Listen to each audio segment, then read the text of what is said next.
Are you guys ready? Yeah, dude. Are you ready? That's a better question. So you're listening to Nearly Informed.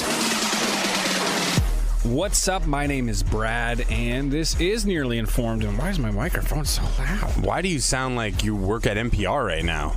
What's up? I'm Brad. Hello, everybody.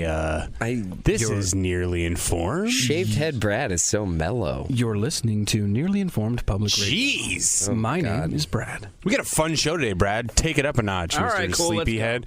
I'm so tired. Pat over here. I'm so poor. I mean, this studio is just a bunch of downers. I'm not in a bad mood. I'm shrooming. All right, fair. Well, yeah, but you're also going on food stamps soon, right? I am going on food And you're getting kicked off your health insurance. And I'm getting kicked off my health insurance. And you're driving Uber Pool the other day, and two people started making out in the back of the car. Yeah, they did. Tell that story. How does that even happen? I feel like it was my fault because I was like initiating conversation between two drunk people in an Uber, and then they started to hit it off, and then they started making out, and then it started going, and then it was like we stopped at the first stop, and the guy was like not gonna get out and go with her, and I was like, no, you go too, stupid. Did he have something important to get to? I guess not. No, they were just drunk people. What was going home? What was the move though?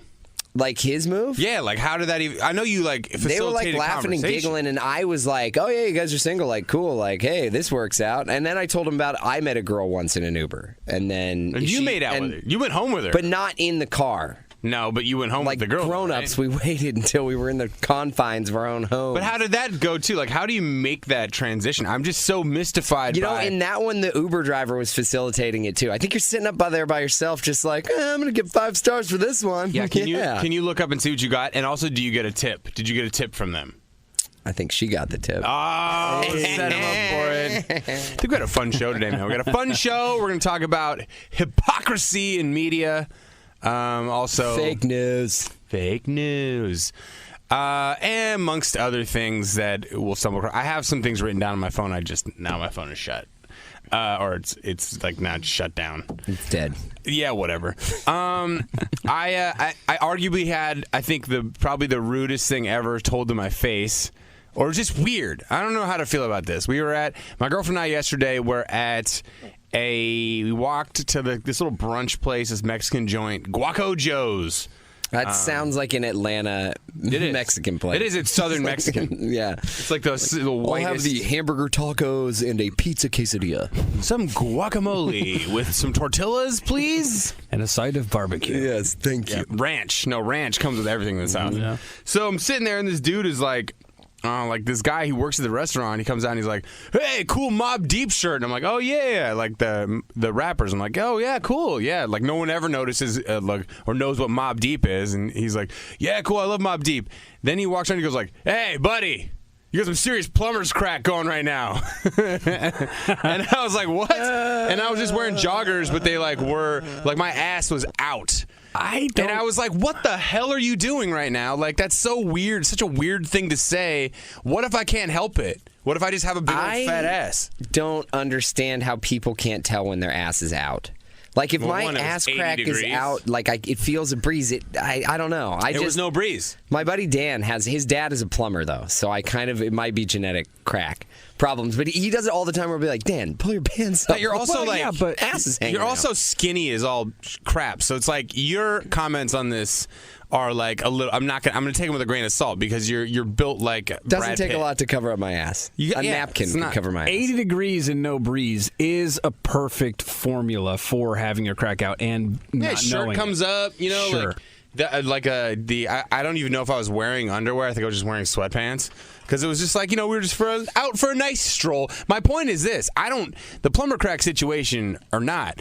I feel like just saying that out loud in a public place, you should get slapped. I don't care if it is or not, buddy. Settle down. Here's the thing. I think you're taking it as either rude or weird or both. Well, I'm taking it as attempting to make content, but because the energy in this room is dead right now. But I here's respect my point. this man. I like this guy. But here's my point. He connected with you on the Mobb Deep thing. Right, but then he thought we were friends. Maybe he thought you guys had now become best friends for life. Well, he's an idiot. And he was looking out for you. That's not See, true. if I was walking right? around... If you had a booger hanging out of your nose, a good friend would tell you. Yeah. No, I would not. I don't tell people things like that. I don't either. I let someone on our radio show. Yeah, why are we acting like some people just don't? I was in a conversation with somebody on our radio show for about a good 30 minutes on Friday. They had some stuff in their teeth. I didn't say nothing. You know why? I don't really care. Was that the one with the broccoli? Something green. Yeah. Yeah. In Yeah. Chelsea's teeth. It was in Chelsea's I teeth. didn't say anything I either. will. It depends on who it is, I suppose. It depends on also if I'm in a conversation with someone and I don't know them that well and I like barely see it, I will get out of the situation so that someone else has to tell me. Yeah. I'll be I like, will do oh that. God, I'm out. Nope. Too much honesty in this circle. Yeah, I'm not. I've never been comfortable telling people they have something stuck in their teeth. I've never been comfortable telling someone I don't have their phone number saved, even if I don't know them very well, or if it's just weird to me, and I just don't want to get into the. I just don't want to. And then also, like every time you tell someone they have something stuck in their teeth, then you got to like act it out. No, this too. Then it becomes a thing. I'm like, Little higher no, than they're like wiping. that one over there. Like no, wrong side. Like your left. Your left. Almost. Pretty soon they're just wiping boogers all over their face. And at some point you just go, okay, it's gone, even though it's not. Yeah, You got it. You nailed it. You Way know to what? Go to the bathroom and look in a mirror. How about that? I don't need to act like it's not a game of Marco Polo. Okay, Here, let me get it. Get closer. No, that's even worse. Dude. I don't think I would be Stick my finger mortified in if your someone mouth. tried to stick their finger in my mouth. And let me get it off your teeth. No. That's not what we're gonna do either. But I feel like I check my teeth a lot more than average I people. think I had especially a on meat and girlfriend salad. actually ask me that once. I'm having like a weird flashback that like scares me where it was like we couldn't get it and she was like, you get it, and like smiled and shoved her teeth in my face and I was like, no. I'm not gonna scrape with not my that fingernail. I don't even know when I washed these last. Like you're insane. Yeah, I mean that's on you if you want me to stick my fingers in your mouth. I mean, I don't. And we were in like a public place. It's like you're just. I don't know. You're just gonna have to wear I've it. touched doorknobs. I've touched all sorts of things. I don't care. So here, smell them first. Do they smell clean? No, they don't. They definitely don't. Smell like dirty boy hands. My girlfriend said that guys just have a weird funk always. Yeah, Like, it's men just have called a weird. pheromones. Yeah, it's called musk. That's what I told her, but I think more. It's called dirt. It's called dirty sweat. Dirty feet. I just scratched my ass crack. That can't smell great. Like the We top. do scratch the top the of my weirdest things The top of my throughout the plumber's day. crack. You know what? A weird thing that only guys do, I think, is scratch yourself and then smell it. And you'll see people do it all the time where Every it's like time. a I mean, scratch and like I'm just checking for bacteria. No, I feel like that's if you don't like. Let's say you scratch your armpit.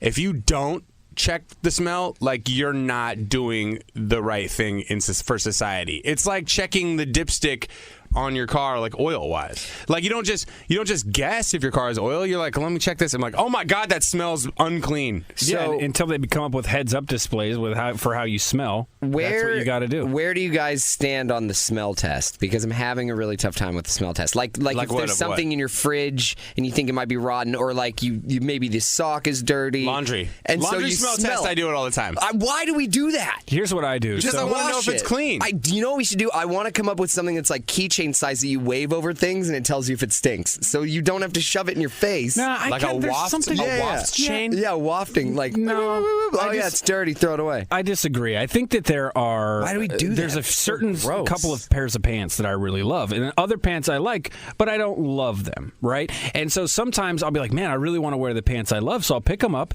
and I smell them right in the crotch. I just smell right in the Crotch, you crotch. go right in? Yeah, why not? I'm trying to figure out what's going on here. I mean, you're going for the worst. I figure my smelling pants part. will Well, look right, dirty because- before the crotch starts to stink. I mean, because if the Well, you wear crotch underwear, smells- right? Yeah. I would go for the Yeah, leg. sometimes.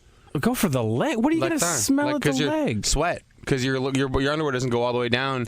And would you wear long johns? Okay, now smell both places. Pants- That's a good point. I feel like the Pants for sweat me, I on your don't leg- smell. I don't smell pants. Pants are like I look at them and it's like if it has a stain on it or like food, like then I'll wash them. Or if I know, like you can start to see when pants have been lived in too much. They're like the outline of your body is like Right. Yeah, they it's just- like heated into them. But that's when they feel the too most worn. comfortable. Yeah, but sometimes you've gone too far. Yeah, no, you can tell like, oh, you slept in those pants. There's wrinkles on one side. Like, I usually hit that point on Thursdays from the Thursday before. What about your wax jeans, Brad? You have jeans that are dipped in wax. How do you clean those, and how do you know if they're dirty? Because they just look shiny all the time. Right, dry clean only, and I only wear them like 3 times a year. You have to dry clean wax pants? Yeah. I can't just you know spray them down with a hose. It's wax. I think Nikki actually does wash them, but I think she puts them inside out. wax pants. I'm sorry. I'm Well, just. you never heard of wax jeans? No, never They have. look like shiny leather, but they're not leather. They're wax. They're amazing. They're like vegan hot pants. Vegan-friendly leather pants. PETA supports wax jeans. You can piss off PETA while still being a vegan loser. Looking for that out, Pat. Good work. Hi, this is Scott Trout, CEO of the domestic litigation firm Cordell & Cordell. There are many life changes that can happen after divorce that make it difficult or impossible to uphold requirements of your divorce decree. The orders issued in a divorce are based on the facts presented at that time, but the circumstances used in issuing those orders can obviously change. If you feel a modification to your court orders might be necessary, talk to us at Cordell & Cordell. Contact CordellCordell.com, 1065 East Hillsdale Boulevard, Suite 310, Foster City, California, 94404. Technology Truths, brought to you by Geico. Technology Truths. Truth. Teenagers can communicate entirely in emojis. How was the birthday party? Pizza slice, kitten, soccer ball, pineapple? Truth. It's so easy to switch and save on car insurance at Geico.com. What are you talking about? Paperclip, shoulder shrug, high five, wizard hat? What? Geico. 15 minutes could save you 15% or more. Is Nearly Informed with Brad and Brian. Let's get serious. Let's get super serious. Serious. Well, I have a philosophical question that I want to ask you guys. Yeah, I'm into it. I think you've been. Is this the thing you've been talking about for a couple days now? Yeah, I've totally been bugging you. It's not that it bugs me. Is it about eating on airplanes? No.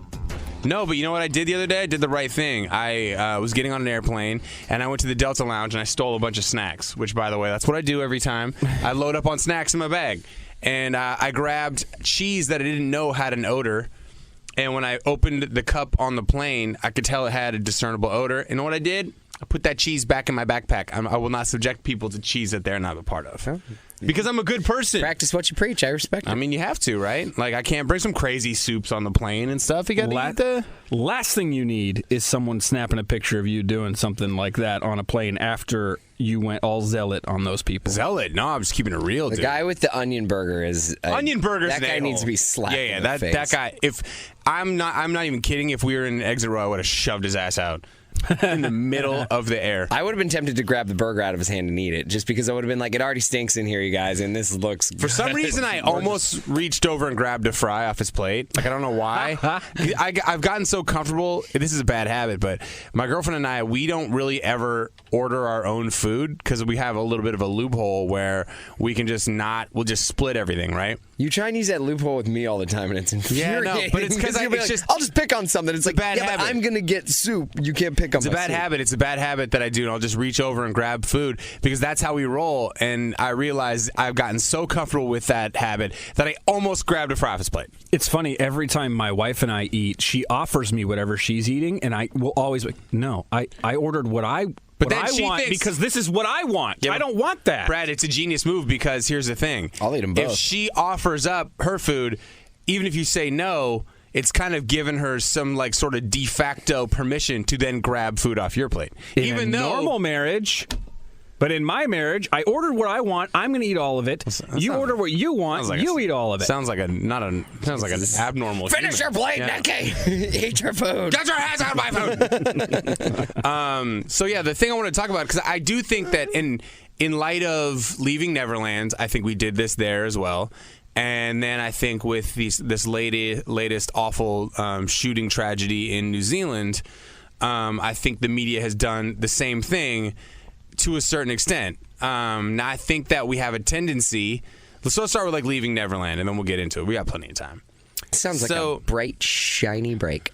It is. No, because I want to know what our obligation is as people in the media to actually confront these atrocities from a perspective of getting to know them, learning about them, experiencing the details, the raw, dirty details of, let's say, James Safechuck's story. That was very, from his sexual abuse at the hands of Michael Jackson. I got to be honest, hearing that is what made that movie and that video and that story real to me, because I've heard about sexual abuse. I've never heard the specifics. Right. You know what I mean? That's what made it real to me. And I feel like a lot of people don't get me wrong. I agree with giving like a trigger warning. Now, granted, if you're uncomfortable with this conversation, I guess I gave it a little late. But and by the way, we're going to talk about New Zealand as well. And if you're uncomfortable with that, as a consumer and as a human being, I believe that you have the ability to say, you know what, peace out, Mom. I'm going to come back. I'll check out something else. Now, granted, we're not really going to talk about the incidents more than just the obligation that I believe the media has to not pretend like we're taking the high road from some moral conflict and trying to save people, the victims, or making people not have to relive pain. And we're hiding behind that when really I believe the tendency is I don't want to have that conversation because it's hard.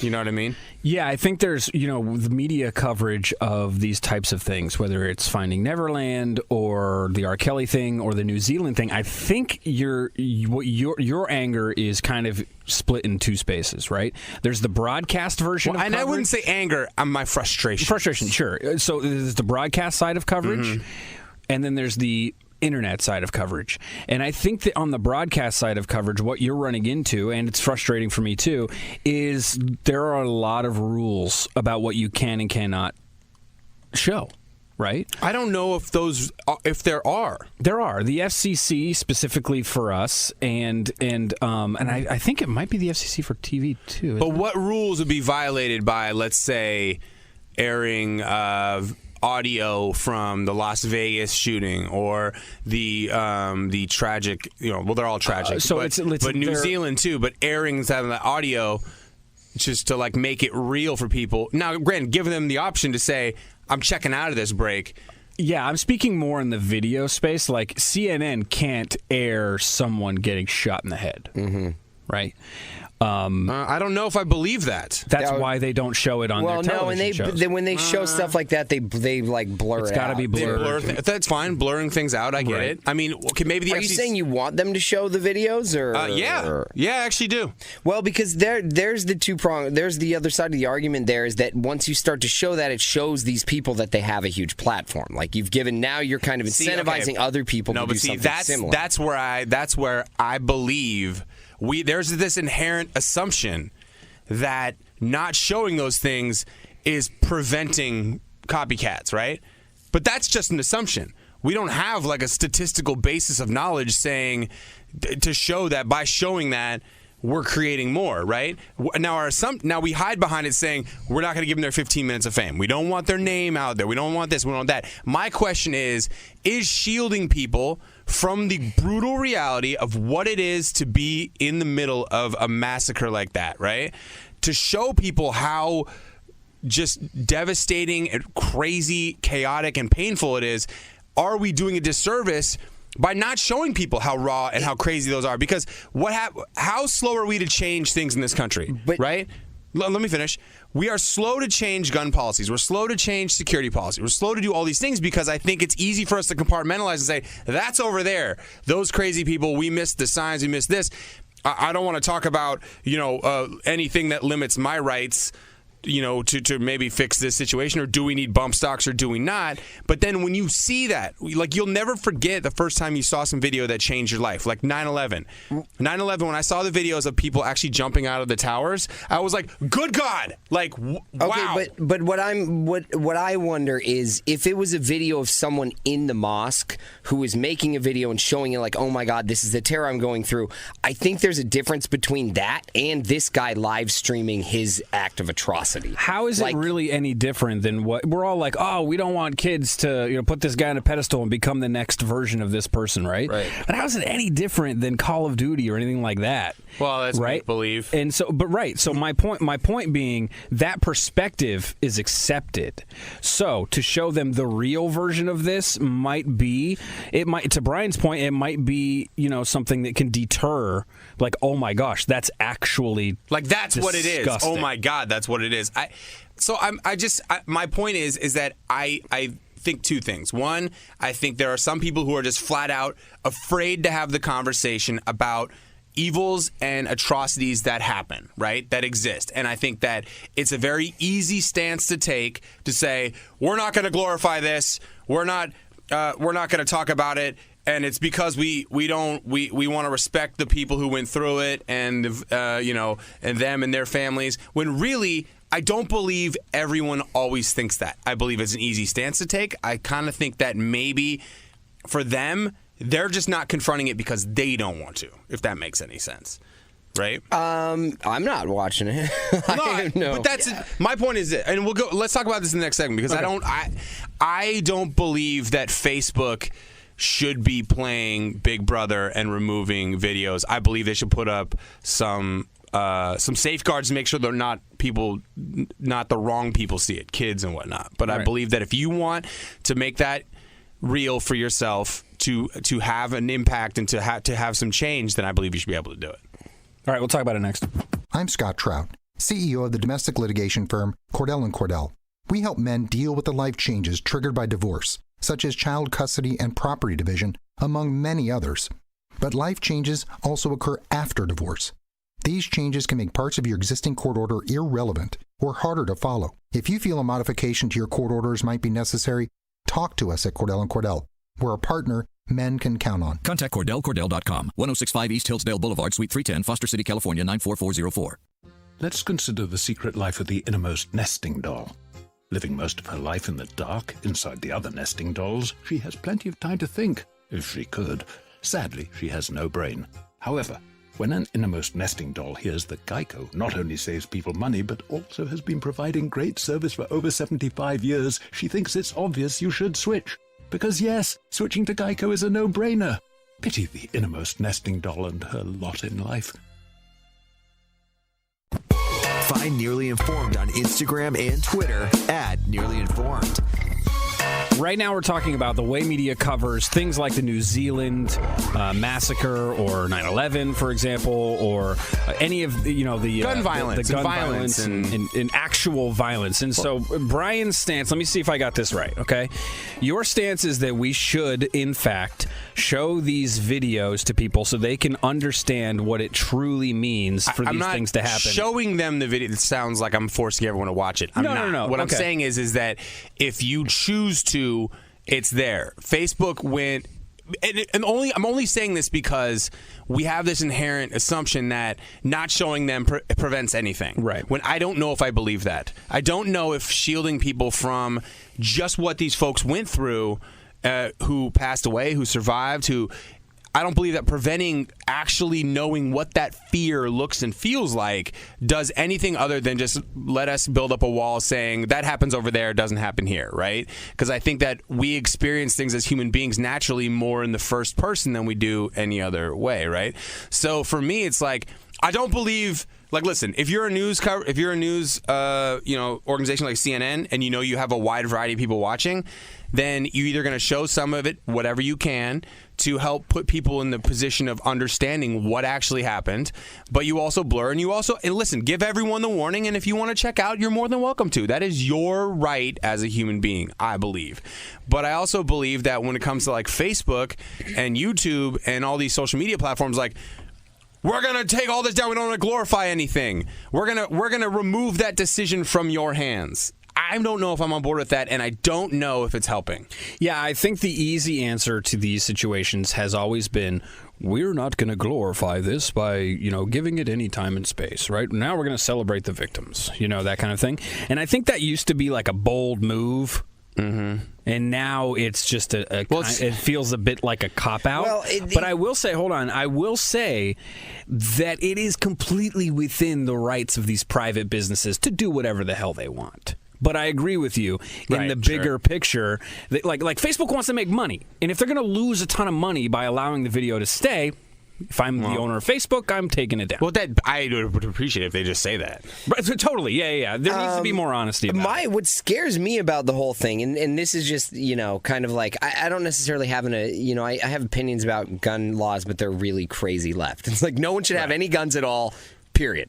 Right. Which I guess, I fall right smack dab in the middle of it. What scares me, though, about this is, like, the idea that you put out, like, so this guy's live streaming his act of, like, hate, his act of, like, this atrocity. Mm-hmm. What if that becomes, like, a thing. Yeah. You know what I mean? Like, that's the risk that you run there, that all of a sudden these people are like, oh my God, like, look at what I can do. I'm going to make my own first-person shooter. Sure. And it like, it incentivizes, it kind of glorifies it more, like, incentivizes it more. It just scares me to think that there's kids running around with webcams on and guns shooting people. I guess that is the risk you run, right? But I guess my point would be that not showing these videos has not only stopped these killings from happening, but it's actually they're getting more extreme regardless, right? Right. So more creative, live streaming your shooting spree isn't new. Right. It's not. Or I mean, some people would live stream and try to get some, like the news anchor and the cameraman who were killed while they were live broadcasting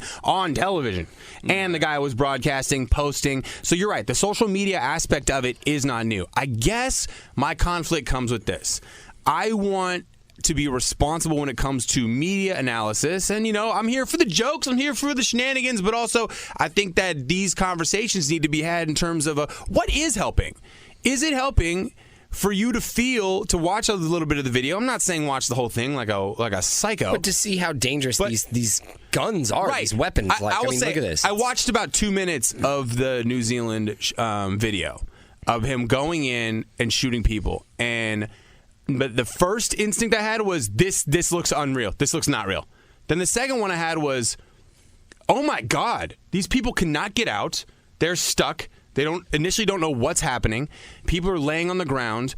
It looked terrifying. And so then my next instinct was, how do we, like, really, like, I get it, like, let's not politicize this into a gun rights debate, but, like, really, how do we stop this type of thing from being able to happen? Because what's staggering to me is how quickly something like this can go down. And for me, it's like I feel like I was more impacted by seeing just what that fear looks like than I would been if I just read about it. Right. Sure. No, and I mean, honestly, what's crazy about this whole situation, too, is not only how, like, intense and crazy it is, but how easy it is. Like, how easy it is for anyone to go and to commit an act like this. Like, It's really not hard. Like, it's very, very simple, and yet not seeing. And I do agree with you in the fact that, like, if there is going to be change, consequences need to be they need to be looked at under a microscope. We need to not, like, hide from them. We need to look at them and be like, look at the consequences of all this stuff. Like, like, trying to protect people from the truth isn't necessarily, obviously, like, so you're saying, isn't helping. That's kind of where, that's where I feel there's a fine line that we're walking, right? When are we shielding people from the reality because we don't want them to be afraid and we don't know what to do, and we as people in radio or television or whatever are afraid of that conversation. We're afraid of the healthy debate. Listen, I am okay with it. I have had arguments, lively discussions around politics, religion, whatever, in both, the South in Atlanta and all over the place. And I feel like on this debate only, I'm not even trying to argue a point other than, are we doing the right thing? Yeah, and my personal belief on this is I don't believe it's the media's job to protect me. I don't believe it's the media's job to tell me what its opinion is. I believe it's the media's job to give me the information so I can make all these decisions for myself. So I'm with you. I think that it's easier in the digital space to allow that to happen because someone has to hit play. Sure. And I think that's where you get people choose to either hit play or not. I think in the broadcast space, meeting the viewers where they are is difficult because if you're going to show that on the 7 o'clock news, you have to be aware that there are, kids and stuff like that, sure. And maybe absent parents aren't exactly the best at shielding, doing their job of protecting. Also, there has to be some responsibility taken for the fact that, like, listen, here's the information, here's the video, here's some of the audio.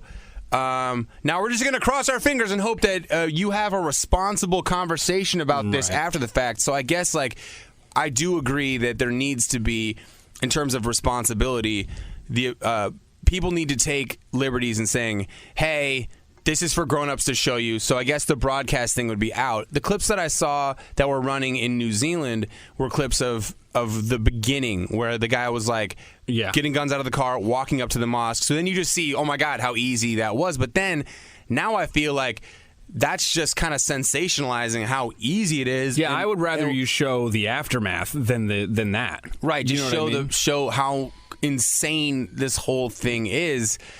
I don't know. I just think at the end of the day, for me, the frustration comes in. Let's not pretend we're doing this completely right. You know what I mean? And which is why I'm asking the question.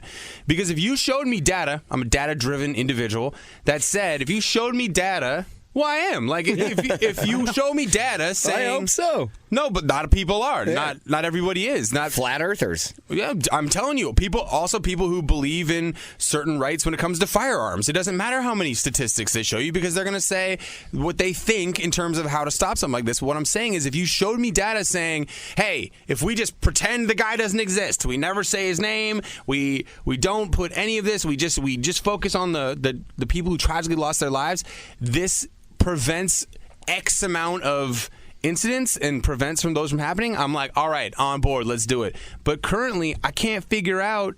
It just doesn't seem like there is any data. This on also that. goes back to the question we always ask ourselves: is this happening more, or are we seeing it more because the world is smaller due to the internet? Like right? it's that debate of did police brutality just start happening when it comes to unarmed black men, or is it now that we just all have cameras on us, and so the same thing's been happening for years? And so that goes to the data point of is because of the digital media space, are we now getting more copycats? It's the same question, right? Right. Are we seeing it more or is it happening more? And then the question becomes, because we're seeing it more, is it happening more? Right. I would say in our country specifically, the shootings are happening more. That's what it feels like. That's a feeling. That's what it feels like. Is that the data? But I would say, yeah. the data would definitely support mass shootings increases. Yeah, they're definitely on the increase. I honestly haven't looked at it, so I just don't know. I'll put $1,000 on it right now with the data for mass shootings, they are increasing. Now, in terms of shootings overall, I don't know how that lines up because places like Chicago, if you grew up in like the south side of Chicago, you're like, hey man, y'all cute, y'all just thought shooting started happening now, huh? Just different people wielding the weapons in different populations, and increasingly more and more they're becoming hate crimes, which is very concerning. And sometimes fake hate crimes. All right, what are we talking about next? Did you want to get into your Jussie Smollett? Get him, Brad. We're gonna lighten it up for I don't know. We're gonna talk about our cancer walk. Let's lighten it up. Let's lighten it up with the cancer walk. It's funny. I'm Scott Trout, CEO of the domestic litigation firm Cordell & Cordell. We help men deal with the life changes triggered by divorce, such as child custody and property division, among many others. But life changes also occur after divorce. These changes can make parts of your existing court order irrelevant or harder to follow. If you feel a modification to your court orders might be necessary, talk to us at Cordell & Cordell. We're a partner men can count on. Contact CordellCordell.com, 1065 East Hillsdale Boulevard, Suite 310, Foster City, California, 94404. Let's consider the secret life of the innermost nesting doll. Living most of her life in the dark, inside the other nesting dolls, she has plenty of time to think, if she could. Sadly, she has no brain. However, when an innermost nesting doll hears that Geico not only saves people money, but also has been providing great service for over 75 years, she thinks it's obvious you should switch. Because yes, switching to Geico is a no-brainer. Pity the innermost nesting doll and her lot in life. This is Nearly Informed with Brad and Brian. You got to have tough conversations, Pat. I have them all the time with myself in my head. I mean, Pat telegraphed that one. Listen, what joke did you get off earlier in the show today? You got too cocky. I can't remember. Oh, just the tip for the Uber drivers. Yeah. If you want to follow Pat on social media, it's at Pat Moote. I'm at Moote Points on Twitter, at Moote Comedy. And I'm at Brad Nolan everywhere else. Brad Nolan everywhere else, yeah. I mean, all you got to do is look up Brian Moote on the internet, and I've got that dominated right now. I'm very proud of that fact. Same for Brad Nolan. I got Pat Moote locked down. Actually, you know what? That may be true. You have across some the board. rogue Brian Mootes, though. We've talked about this before. They're weird. They're weird dudes. Weirdos. Yeah, they're weird. Patrick and I are walking the LA Marathon on Sunday. This Sunday coming up. It's March 24th. Have we devised a plan yet?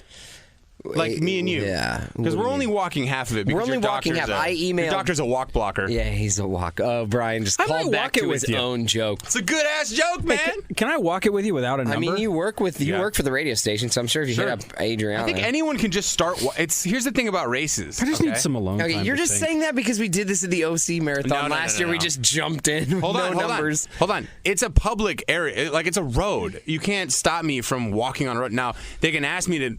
Well, that's not true. They'll ask you to get off the course, but then what are they going to follow you for the next quarter mile, and then you jump back in? Just wear an amp shirt. So I emailed her today to ask. I would like for us to start at half and walk to the end. Yeah. You know what I mean? Well, yeah, we're not going to start. We can't. Wait, walk hold on. 26. So it's a marathon. It's a marathon. But they probably have a half marathon option. They do not have a half marathon option.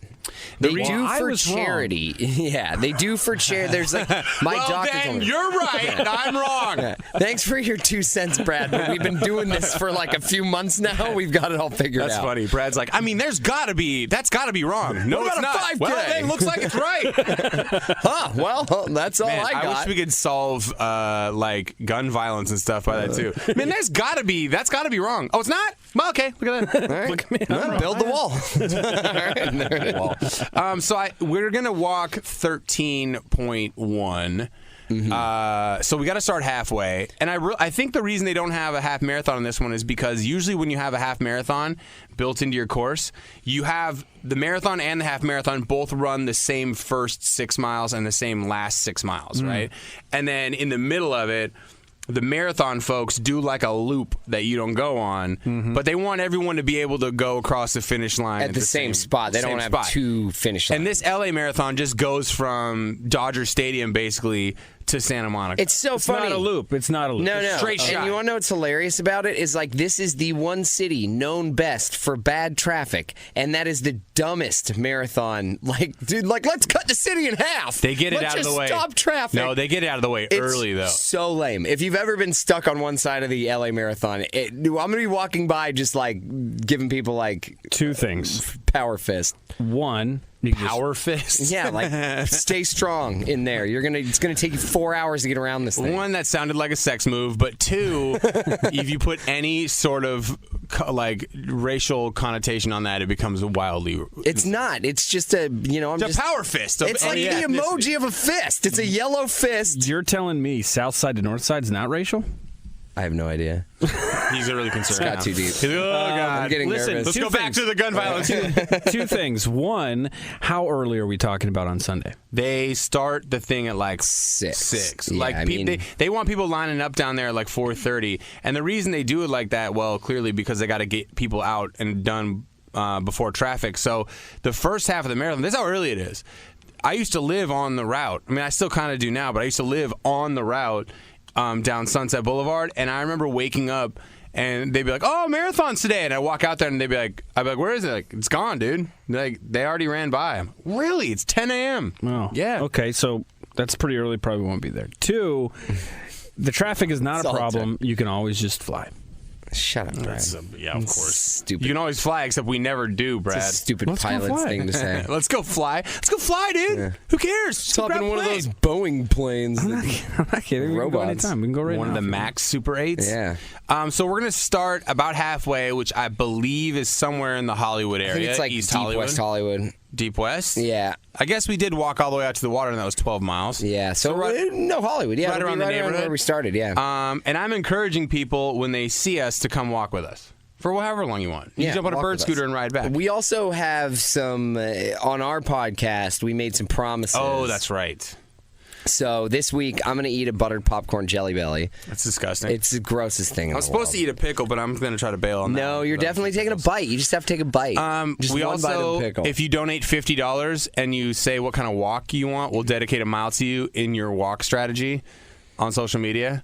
Well, I don't know if. Listen, let's be honest. Movie magic, we're going to make it look like a mile. Hold on. Yeah, let's be honest. I don't know if we end up like walking a mile as Pat being the puppet on an NSYNC music video, me being the puppet strings guy. Shout out to our boys. Scotty K and Brett. Yeah, but my question is, okay, so that's a suggestion. Fine. That's a good fine. That's a good one. What if someone's like, do a duck walk? Then we do a duck walk on social media for a little bit, dedicate a mile to him, and pretend like we did it the whole time. Yeah, and when they ask, we do a 16-second video. And I like how honest this honesty is. Yeah, I mean, come on. I was stoked because I realized from my account on our donation page, I realized I couldn't see how much people donated. So I was like, good news, Brian. We don't even know how much they donated, so we don't have to do any of it. I can. I believe there's a lot of requests for Fortnite dances. That's easy. Yeah, those would be fun. Just doing them at the certain mile markers. It's just it's ultimately just to have a little fun on social media. On race day. But yeah, if you think that I'm going to crab walk for a mile, you are sorely mistaken. As sore as I would be if I tried to crab walk for like 100 feet. Oh my god! And it's up the worst. Well, I think we're gonna dodge. I think we're gonna dodge most of the uphill run.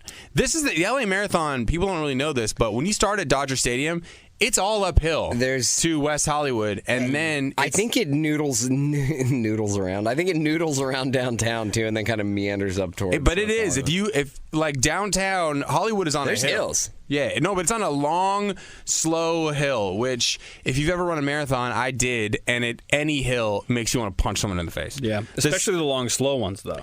Yeah, well, one, you don't realize how tired you are. Yeah, when I did the Seattle Marathon.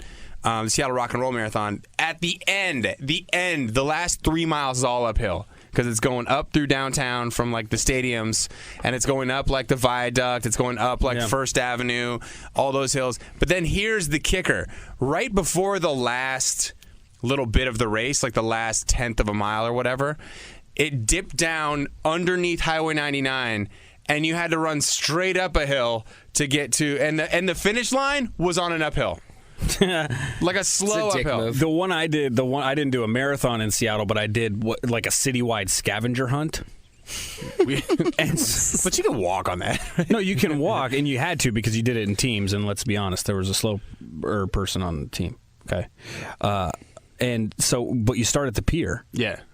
But then you have to like map out your course, right? Because you got all these scavenger points. The Great American Scavenger Hunts or something. Yeah, this one was some sort of I forget honestly, but I had a girlfriend who wanted to do one of these when I was living in Seattle, and I was like, I'll break up with you. But we were all the way up in Capitol Hill at some point, that's a steep... and it's just like from the pier. You know what I mean? And so for those of you who've never been to Seattle, it's like basically straight up. I mean, it's straight up to the top of Capitol Hill. It's such a hilly city that they actually like. They plowed a hill down just to have a downtown area. Right. Like that used to be a hill. The Denny regrade. Like it used to be. So if you're ever there, it looks like the entire city, everyone lives on a hill. Someone's like, oh, what hill do you live on? It's like, if you don't live on a hill, it's weird. It's like, how did you find a place that's not on a hill? Yeah. So the fact that...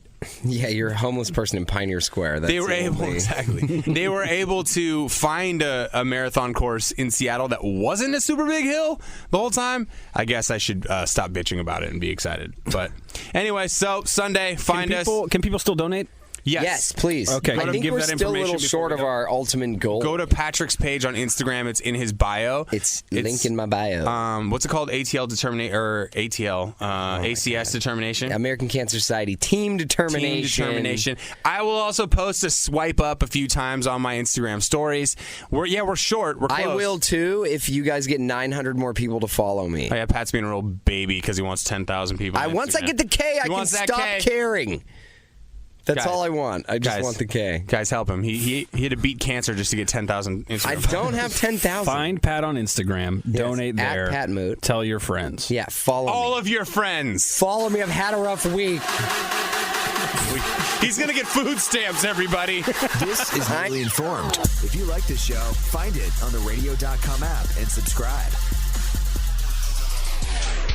Geico presents Yikes! Another voicemail from your roommate. Sup, roomie? Hey, a pipe burst in the basement. It's completely flooded. Anyway, I called for someone to fix it, but in the meantime, I was thinking we could finally have that indoor pool party we've always wanted. I got some cool swan floaty things already going. Could you pick up some chips on your way home? Later. The Geico Insurance Agency could help keep your personal property protected, like if your roommate isn't the brightest pool float in the flooded basement. Visit geico.com to see how easy it is to switch and save on renter's insurance. Now with the 7-Eleven app, use that $1 in your pocket on any size hot beverage, including coffee and lattes. With dairy and non-dairy creamers, coffee your way for just $1 with your 7-Eleven app. Plus tax where applicable, only at participating 7-Eleven locations.